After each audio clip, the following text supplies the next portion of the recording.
Panorama group, जो सोचता है वो करता है। आपके अपने सपनों का आशियाना। नमस्कार, भारत लाइव देख रहे हैं आप। जदयू इन दिनों विधानसभा चुनाव की तैयारी में लगा हुआ है। बिहार के मुख्यमंत्री नीतीश कुमार अपने पार्टी संगठन को लगातार मजबूत कर रहे हैं और इसके लिए एक से बड़े एक धुरंधर को बड़ी जिम्मेदारी दे रहे हैं।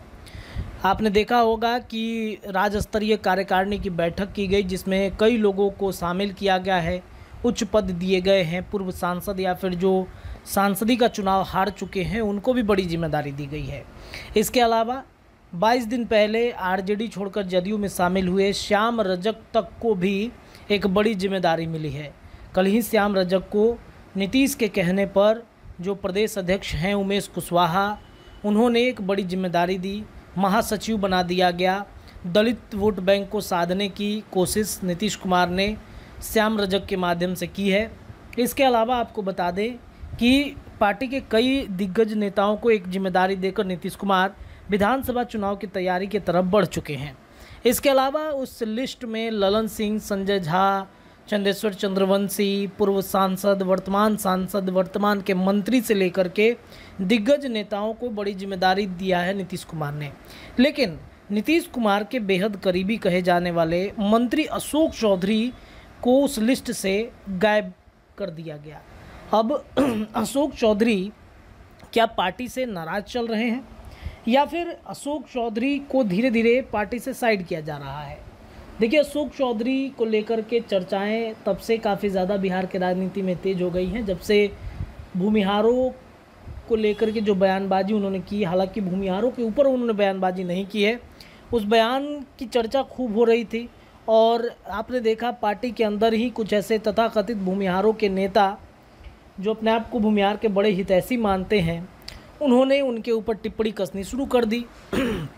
उसके बाद से ही धीरे धीरे अशोक चौधरी को पार्टी से साइड करने की साजिश चलने लगी। और अब देखिए, अशोक चौधरी ने खुद इस बात की जो कहें एक तरीके से जो इल्म है उन्होंने फेसबुक के माध्यम से, ट्विटर के माध्यम से शेयर कर ही दिया है।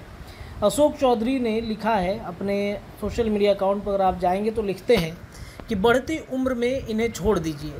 एक दो बार समझाने में यदि कोई नहीं समझ रहा है तो सामने वाले को समझाना छोड़ दीजिए। बच्चे बड़े होने पर वो खुद के निर्णय लेने लगे तो उनके पीछे लगना छोड़ दीजिए।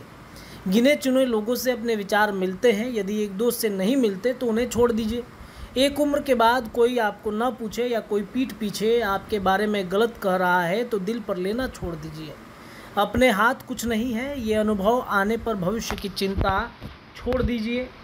यदि इच्छा और क्षमता में बहुत फ़र्क पड़ रहा है तो खुद से अपेक्षा करना छोड़ दीजिए। हर किसी का पद, कद, मद सब अलग है, इसलिए तुलना करना छोड़ दीजिए। बढ़ती उम्र में जीवन का आनंद लीजिए। रोज़ जमा खर्च की चिंता करना छोड़ दीजिए। उम्मीदें होंगी तो सदमे भी बहुत होंगे। यदि सुकून चाहते हैं तो उम्मीद करना छोड़ दीजिए। अब अशोक चौधरी के इस पोस्ट को लेकर क्या समझा जाए? कई तरह की बातें इन्होंने इस पोस्ट के माध्यम से इशारा कर दिया है कि टेंशन लेना छोड़ दीजिए। कोई अगर बच्चे अगर फैसले ले रहे हैं खुद से तो उनके पीछे लगना छोड़ दीजिए। कुछ लोग अगर आपके पीठ पीछे बोलते हैं तो उनको सोचना समझना छोड़ दीजिए। ये तमाम पोस्ट ये इशारा कर रहा है कि अशोक चौधरी नाराज़ हैं जदयू से। अशोक चौधरी नीतीश कुमार से नाराज़ चल रहे हैं।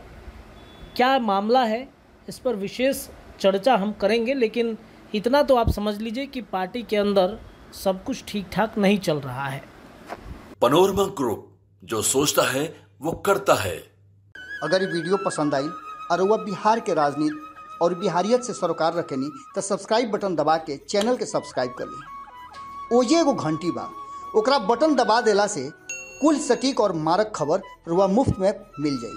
अगर रुआ पत्रकारिता के हमनी के नया प्रयोग में सहयोग कर चाहतानी तो ज्वाइन बटन दबा दी। पेटीएम नंबर नोट कर ली 9386816700। धन्यवाद।